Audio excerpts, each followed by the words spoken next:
제게 예수님을 알고 느끼고 또 보게 해주는데 큰 도움을 준 책이 시대의 소망입니다. 그래서 그걸 저는 누구에게나 권하고 싶죠.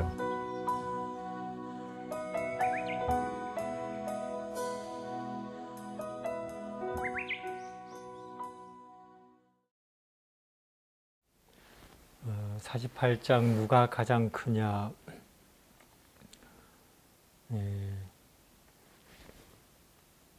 예수님께서 이제 마지막으로 예루살렘을 향해 가시는 이제 여정길인데요. 이제 앞서 가시죠. 이제 그때 제자들은 또 이제 서로 이런 이야기 했죠.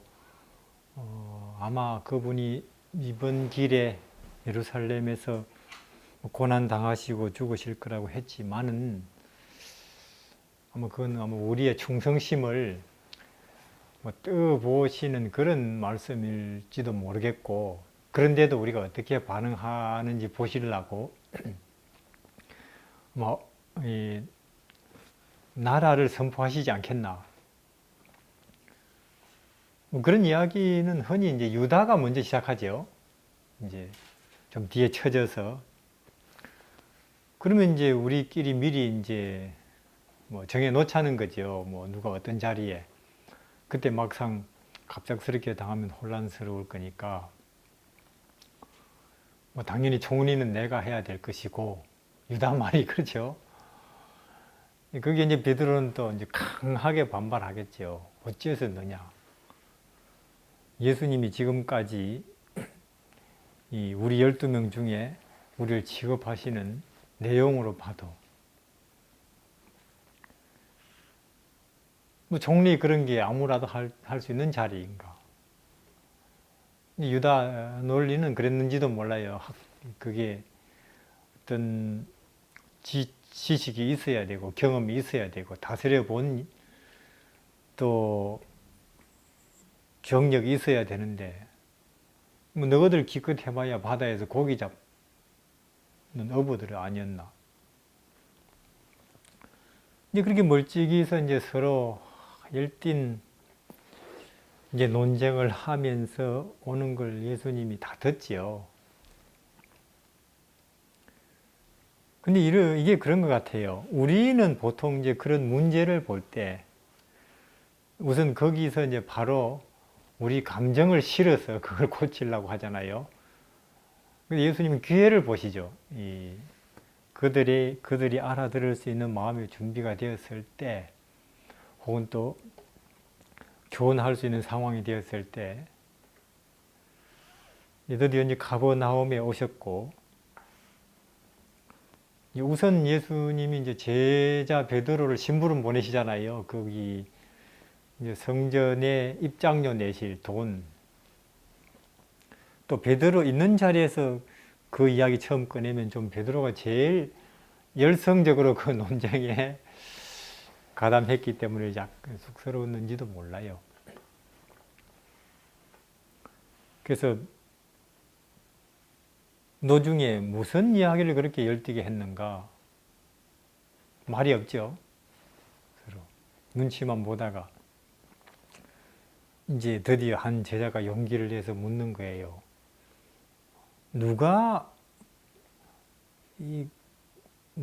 어떤 사람이 큽니까? 우수한 사람입니까? 더 나은 사람입니까? 우리 중에서. 우선은 우리 중에서. 그리고 전체적으로 볼 때, 예수님 보시기에는. 이제 그때 예수님 대답이 전혀 틀리죠. 너희 중에 누구든지 자기가 크다고 한다면은, 그는 다른 사람을 섬길 것이고, 첫째가 되고자 하는 마음이 있다면 제일 뒷자리에서 다른 사람을 높이고 시중드는 그런 사람이 되어야 되는데, 그런 사람이 큰 자다. 그러니까 하늘에서는 얼마나 그 사람이 이제 그 존재가 자기를 낮출 수 있느냐. 이제 그게 그 사람의 그 존재의 지위죠. 크기인데, 이제 우리 낮은 인간 세계에 지구는 이 우주에서 제일 구석진 데 아니에요. 제일 낮은 곳이고 또 여기 사는 우리 인간은 제일 낮은 존재고 이제 우리 인간에게 하나님께서 소식 하나 전하실 일이 있으면 주로 심부름 오는 천사가 가브리엘 아니에요? 그럼 가브리엘은 천사 그 덩어리예요?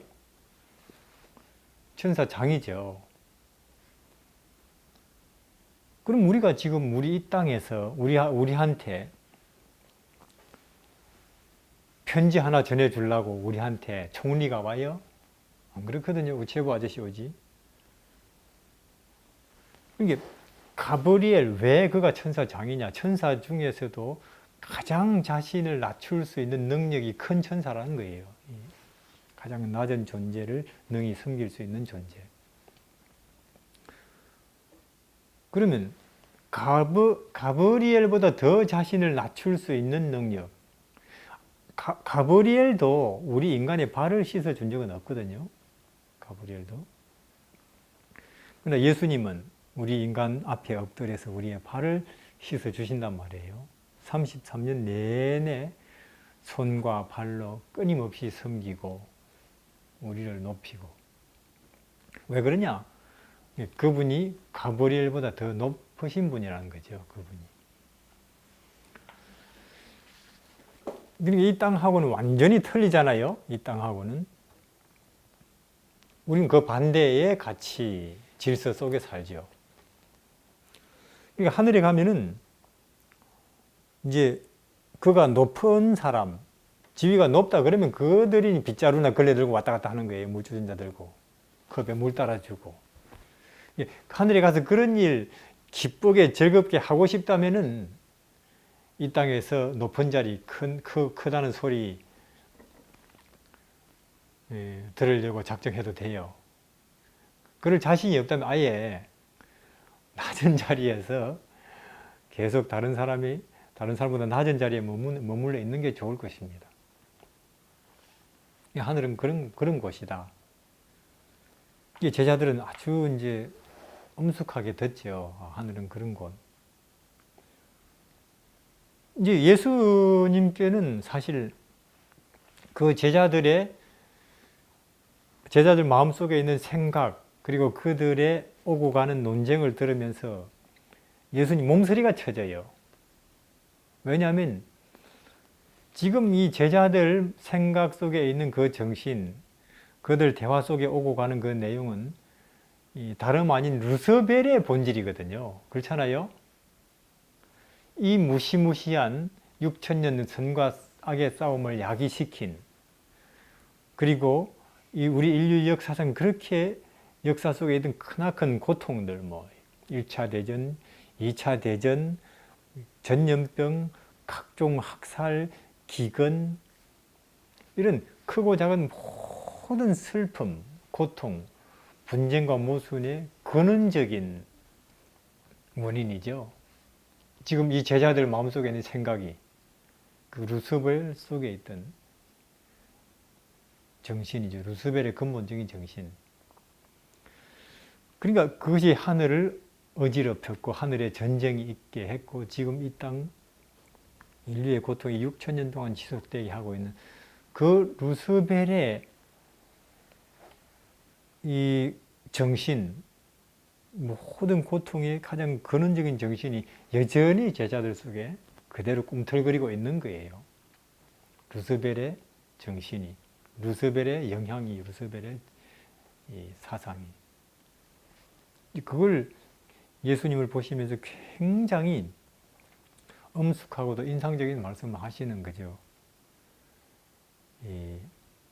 너희 중에 누구든지 처체가 되고자 하면 늘 모든 사람의 끄트머리에서 섬기고 그들을 높이는 위치에 있어야 될 것이고, 크고자 하는 자는 늘 낮은 자리에서 섬기는 그런 태도라야 된다.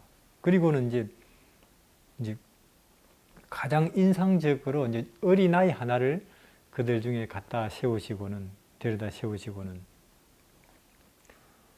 너희들이 누구든지 이 어린아이와 같이 하늘을 이해하고 하나님 앞에 이 어린아이와 같은 태도와 모습이 아니면 너희는 이 하늘나라를 이해하지도 못하는 것이고 하늘에 들어갈 자격이 없다고 말씀하시잖아요. 어린아이.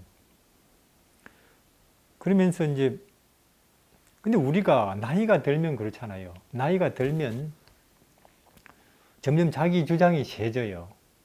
고집이 생기게 되고 자기 판단과 혹은 또 자기 기준이 딱 생기게 되죠. 나이가 들면. 그건 뭐 학벌이 있건 없건 공통적이에요. 아무리 뭐 학교를 제대로 못 나온 친구들도 나이가 한 30이, 40이, 50이, 60이 넘어서면 자기가 본 거, 들은 거, 인생 경험이 있잖아요. 그것을 토대로 해서 생기는 자기 기준, 판단, 주장이 딱 있거든요. 그걸 가지고 이제 판단도 하고 주장도 하고 평가도 해요. 근데 어린아이들은 그게 없어요. 어린아이들은 그냥 보이는 대로 느끼고 반응하는 거죠. 어린아이들은. 그래서 어린아이들은 남에게 부담을 안 줘요. 다른 사람이 어린아이 앞에서 자기를 조심하거나 혹은 경계를 하거나 그렇게 안 하잖아요. 어린아이들은 그게 없기 때문에. 자, 영혼 속에서 하나님의 무한과 하나님의 영광 안에 앞에서 우리가 우리의 나이, 우리의 학식 혹은 졸업장, 그동안 인생 가운데 쌓아온 경험이 무슨 의미가 있겠어요, 그게? 아무 의미가 없는 것이고, 오히려 그것은 생각 안 하고 고려 안 할수록 더 좋다니까요, 그게. 영원이라는 시간 속에서 무한이라는 하나님의 무한의 영광 앞에 그분의 영혼의 지혜, 무한의 지혜 앞에서 인간의 경험, 나 이건 고려 안 될수록 좋고 의식 안 할수록 좋다는 거죠. 그렇기 때문에 예수님이 그 제자들 앞에 어린아이를 하나 딱 세워놓고 아주 인상적인 말씀을 하시는 거예요. 너희가 이 어린아이와 같이 우리도 주위의 어린아이들을 보잖아요. 그들과 같이 영원하신 또 전능하신 하나님 앞에 그런 태도와 모습이 아니면은 너희는 아마 계속 이 사람 저 사람과 관계 속에서 마찰을 일으킬 것이고 괜히 주장했다가 고집 부렸다가 혹은 판단했다가 또 그런 것이 서로 충돌하고 엇갈리면서 그러다 보면 너희 속에 참된 하나님이 기본적으로 주시는 은혜, 햇빛 혹은 공기 혹은 주위에 있는 우리와 가까운 이웃과 친척들 끊임없이 공급되는 먹고 입을 것들 어린아이와 같은 단순함으로 그걸 반응하면 그런 것들이 우리의 하루를 우리의 생활들을 간단하게 기쁨으로 만족으로 평화로 감사로 채우거든요. 그런 것만 가지고도. 근데 이제 그 쓸데없이 뭐 경험으로 학식으로 혹은 자기 판단력으로 사람들을 평가하고 판단하고 듣고 그런 것을 이제 해석하다 보면은 마음속에 쓸데없는 걱정, 오해, 섭섭함 이런 것이 이제 가득하게 되죠. 염려하게 되고 혹은 섭섭해하게 되고 혹은 우울해하게 되고 걱정하게 되고 우리는 우리의 능력, 전능자 앞에서 아무것도 아니고 우리의 인생 경험, 영혼을 사시는 그분 앞에 아무것도 아니에요. 마치 우리 어른 앞에 아이들의 경험이나 아이들의 판단이 참 아무것도 아니듯이 그리고 우리의 판단력은 그분의 전지전능하신 영혼을 내다보는 그분 앞에 아무 의미가 없는 거죠. 그래서 예수님의 그분의 선하심 혹은 아름다우심, 능하심 앞에 어린아이처럼 기뻐하고 감사하고 혹 또 그럴 만한 일이 생기면 슬퍼하거나 그런 일은 좋지만은 어린아이들처럼, 왜냐면 어린아이들도 슬퍼하거나 우는 일은 있으니까 판단하고 평가하고 비교하고 그리고 해석하면서 뭐 나름대로 이 우울해하기도 하고 혹은 분해하기도 하는 그런 일은 아주 나쁘다는 거죠. 그래서 누가 크냐 하는 이 정신에 우리가 우리도 휩쓸려 들어가면 안 되는데요. 회개하는 죄인은 세상 죄를 지고 가는 하나님의 어린 양에게 그 눈을 고정시키도록 하자. 그는 바라봄으로써 변화된다. 공포는 기쁨으로, 의심은 소망으로 변한다. 감사하는 마음이 솟아오른다. 돌 같은 마음이 부서지고 사랑의 밀물이 심령에 밀려 들어온다.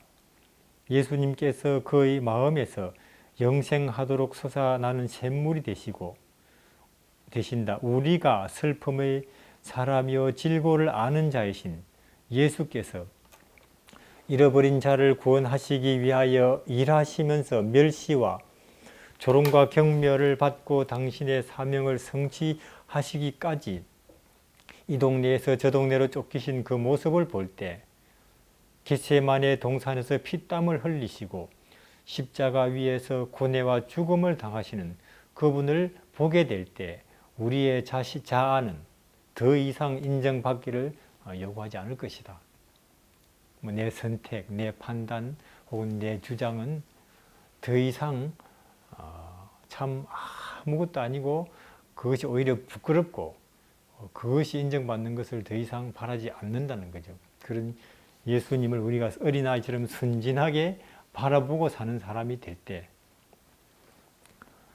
예수님을 바라볼 때 우리는 자신의 냉담, 무기력, 이기심을 수치스럽게 생각할 것이고 우리는 진정으로 아무것도 아니라고 생각할 것이며 그렇게 될 때 주님을 위해 진정한 봉사를 할 수 있을 것이고 우리는 예수님을 따라 십자가를 지고 사랑하는 그분을 위하여 시련이나 치욕, 박해 견디기를 기뻐할 것이다.